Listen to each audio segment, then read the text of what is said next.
মদ আল্লাহ তাআলা হারাম করেছেন, এটা কিয়ামত পর্যন্ত হারাম থাকবে। সারা দুনিয়ার সকল মানুষও যদি জায়েজ বলে, হালাল বলে, তবুও এটা হারাম থাকবে।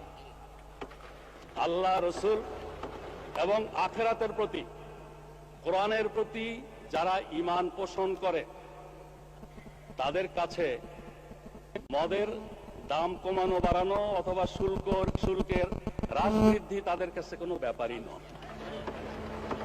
মাংনাও যদি দেওয়া হয়, মদের ফ্যাক্টরির মধ্যে যদি বদ্ধ দরজা জানালার মধ্যে তাদের রাখা হয়, তবুও তারা আল্লাহর ভয়ে মদ স্পর্শ করবে না। মানে স্পিকার, আমি তাদের উদ্দেশ্যে বলতে চাই, তারা যদি সত্যি এটা নিয়ে রাজনীতি না করতে চান, আন্তরিকভাবে মদ বন্ধ হোক এটা চান, তাহলে মদ বন্ধ তো ইসলামী অনুশাসন পুরোপুরি চালু ছাড়া হতে পারে না।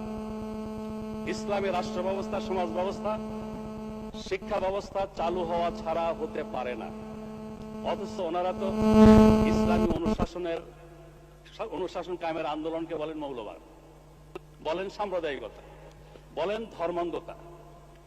যতদিন তারা ইসলামী রাষ্ট্র ব্যবস্থা, সমাজ ব্যবস্থার আন্দোলনকে মৌলবাদ, সাম্প্রদায়িকতা, ধর্মান্ধতা বলা বন্ধ না করছেন, ততদিন মদের ব্যাপারে তাদের কোনো প্রশ্ন তোলার অধিকার নাই।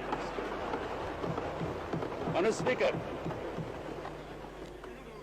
আমি স্পষ্ট বলতে চাই, মদ শুধু ইসলামী নিষিদ্ধ নয়, সকল ধর্মের দৃষ্টিতেই এটা একটা ক্ষতিকর জিনিস।